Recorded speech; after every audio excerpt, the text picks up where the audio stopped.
Hi there, my name is Conor Courtney. I'm a senior in the program on the environment at the University of Washington, and I'll be talking about my research titled How News Organizations Can Increase Their Twitter Clout and Fight Climate Change. Now, science communicators and journalists have historically struggled to communicate the risks and the severity of climate change. But more people are getting their news from social media than ever before. Social media actually just surpassed print media as a source for news. And one of these social media platforms that can be really effective for sharing news is Twitter. Now, if news organizations can use elements of Twitter more effectively to promote environmental news, it has multiple benefits. News organizations can increase the number of subscribers they have, the number of page views that they have, and it also results in a more informed and educated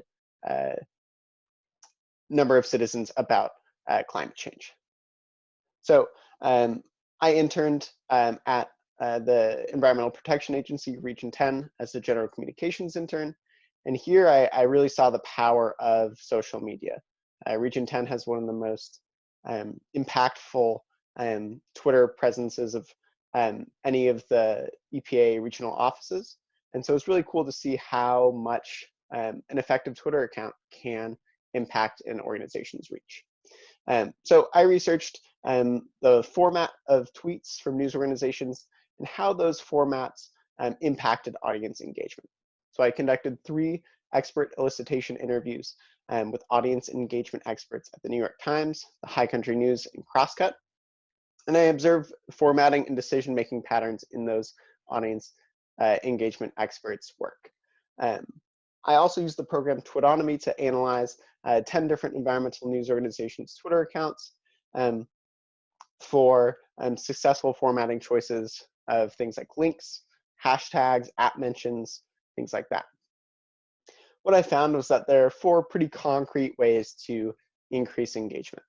First is including links, photos, or videos in tweets. These were used in every single top tweet I found using Twitonomy, and it helps redirect readers to the bigger picture and also to the news organization's website, which helps drive page views and subscriptions.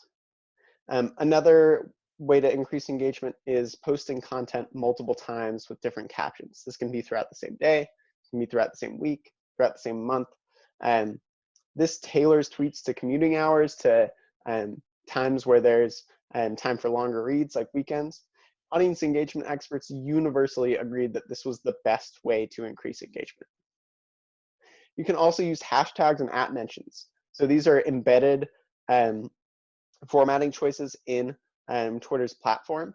They're used in about 34% of top tweets, and they help to redirect readers to other relevant information and conversations on the topic, and also encourage readers to share the article with their community.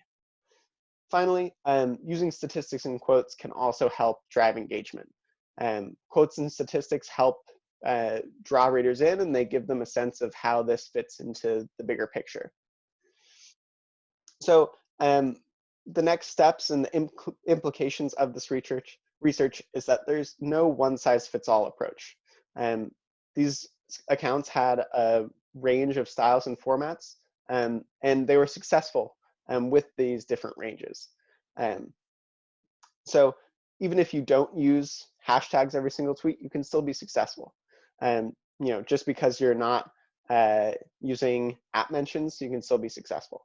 But to better communicate environmental stories, these news organizations should consistently reevaluate what formatting choices they're making and how it's impacting their engagement, using their own tools and their own resource and access to their account's analytics. Finally, even sharing environmental news with little impact is still important, right? Regardless of whether 500 or 500,000 people read a news story about the environment, it is important to reach all of those readers. So just because you're getting little impact in some tweets doesn't mean that it's not still important. I'd like to thank my site supervisor, Vicky Salazar, my faculty advisor, Erica Schultz, Sean McDonald, our Capstone instructor, Kevin, Courtney, and all my friends and family for their support throughout Capstone. Thank you.